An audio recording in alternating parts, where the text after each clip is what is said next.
ভোটদানের সময় ব্যালটের সঙ্গে টাকার নোটও ফেলা হয়েছিল, কিন্তু গণনায় বাক্সে মিলল না সেই টাকাগুলো। এতে বাক্স বদলের অভিযোগ তুললেন কংগ্রেস বিধায়ক। কর্মীরা যখন ভোট দিয়েছিল তখন সেই বক্সে 10 টাকা 20 টাকার নোট উঠিয়েছিল, যাতে কাউন্টিং এর সময় সেইগুলা দেখে যে এটা ঠিক আছে, কিন্তু কাউন্টিং এ সেই সব ক্ষেত্রে একটা নোট ফেরত পাওয়া যায়নি। কংগ্রেস কর্মীরা পরীক্ষামূলকভাবে ব্যালটের সঙ্গে 10 এবং 20 টাকার নোট রেখেছিলেন ভোট বাক্সে। ভোট গণনার সময় সেই নোটগুলো না পাওয়ায় ব্যালট বাক্স বদলের সন্দেহ আরো ঘনীভূত হয়েছে। বিধায়কের দাবি, বিজেপি ব্যালট বাক্স বদল করে এবার নির্বাচনে জয়লাভ করেছে। অভিযোগ ঘিরে রাজ্যের রাজনীতিতে উত্তেজনা এবং বিতর্ক শুরু হয়েছে। পঞ্চায়েত নির্বাচনে বিজেপি ব্যালট বাক্স বদলেছে, এমন গুরুতর অভিযোগ কাছাড়ের বড়খলার বিধায়ক মিসবাহুল ইসলাম লস্করের।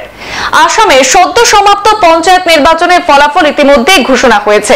রাজ্যে প্রায় প্রতিটি জেলাতে বিজেপি বিপুল সংখ্যাগরিষ্ঠতা লাভ করেছে, কিন্তু এই ফলাফল নিয়ে বড়সড় অভিযোগ তুলেছেন কাছাড় জেলার বড়খলা বিধানসভা কেন্দ্রের কংগ্রেসের বিধায়ক মিসবাহুল ইসলাম লস্কর।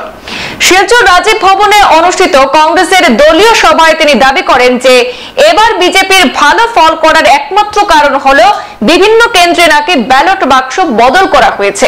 সভায় বক্তব্য রাখার সময় বিধায়ক মিসবাহুল ইসলাম লস্কর সেখানে উদাহরণ দিয়ে বলেন, ব্যালট বাক্স বদল হয়েছে কিনা তা যাচাই করার উদ্দেশ্যে কংগ্রেস কর্মীরা সেখানে নির্বাচনের দিন নাকি কাছাড় জেলার বিভিন্ন ভোট কেন্দ্রে ব্যালট পেপারের সঙ্গে 10 এবং 20 টাকার নোট ভরে রেখেছিলেন, কিন্তু ভোট গণনার দিন সেই নির্দিষ্ট ব্যালট বাক্স থেকে কোনো টাকার নোটই নাকি পাওয়া যায়নি।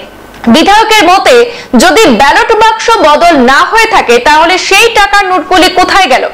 এই প্রশ্ন তুলে তিনি স্পষ্ট অভিযোগ করেন যে বিজেপি ব্যালট বাক্স বদল করেছে এবং এই কারণেই তারা রাজ্যে এমন ফলাফল অর্জন করতে পেরেছে।